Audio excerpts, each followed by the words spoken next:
And of course, we need, as fans, want to start seeing the club turning their attention now to Trent, Virgil, and Mohamed Salah's contracts.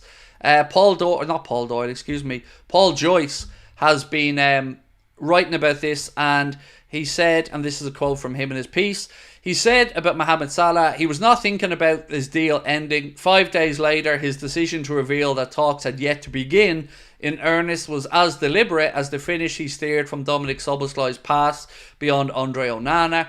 In between the two interviews, Liverpool signed Federico Chiesa from Juventus for £10 million, and he'll provide competition to Salah for a role on the right-hand side. Perhaps that played a small part in Mohamed Salah deciding to remind everyone that the unthinkable is looming on the horizon. There's no doubt that Liverpool would not have wanted Salah to go public as he did, but in many respects, it should be music to their ears. Here was the team's talisman essentially saying he wants a new deal. I agree. I think David Lynch agreed when we spoke about this as well. I'm sure many of you guys probably agree. That's what we want the club to do now, is give the man what he deserves, which is a contract offer.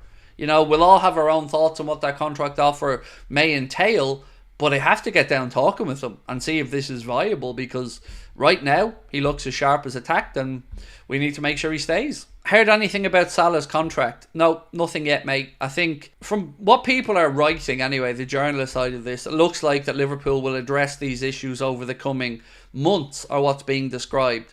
I would hope that they start these contract negotiations quickly with Trent, with Virgil and Mohamed. You know, all the time for everybody to process the new manager, what the style is going to be like, how Liverpool play, all that now should be clear to everyone.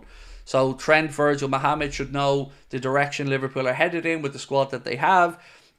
We know how good the players still are. So yeah, look, for me, there's no excuse. There wasn't an excuse to let it get to this point, and there's no excuse not to try and find a resolution as quickly as possible.